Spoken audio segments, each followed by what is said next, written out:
Hi, I'm Juliana Schroeder. I am a professor in the Haas School of Business in the Management of Organizations group, and I study social psychology and social connection and how people are most effective in being able to form relationships with others.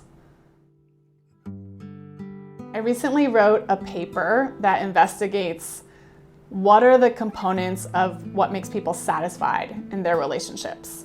And in particular, we were looking at relationship knowledge, subjective relationship knowledge, how well I think the other person knows me and how well I think I know the other person. And both of those things have been found in prior research to be good for your relationship. The more I feel like the other person knows me and the more that I think I know the other person, the better is my satisfaction in the relationship, the better I feel about the relationship. But it turns out that one of those things matters a lot more for my relationship satisfaction. And the thing that matters more is how well I feel that the other person knows me.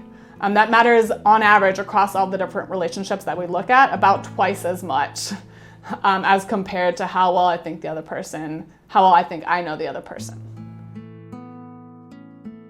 Okay, so here is one example that we tested in one of our experiments.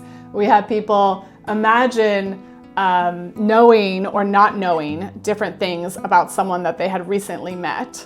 And so to give you one of the scenarios we used, we asked people to imagine that they forgot an acquaintance's name. So they didn't know that about the person, or they forgot a detail of their childhood was another scenario we examined. Or in a different experimental condition, we told them, what if the other person forgot your name or forgot a detail about your childhood? How bad would that be for the relationship? And what we found was that if they imagine the other person forgetting something about them, they think of it as being much worse for the relationship than if they imagine forgetting something about the other person. It may seem obvious that feeling known is good for your relationship and your relationship satisfaction, but we have some preliminary evidence that suggests that people don't necessarily realize this or don't take it into account enough in their relationships. In one study, we looked at online dating as a context, and we went to common online dating websites like Match.com, we went to Coffee Meets Bagel, and we looked at the profiles that people wrote on those different websites.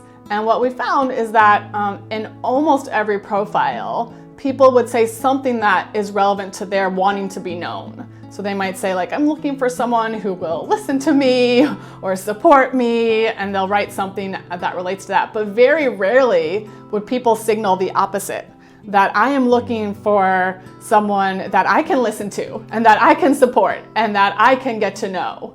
And that was interesting because, in fact, when we ran an experiment on this, the people that signal that they are looking for partners that they want to know and support and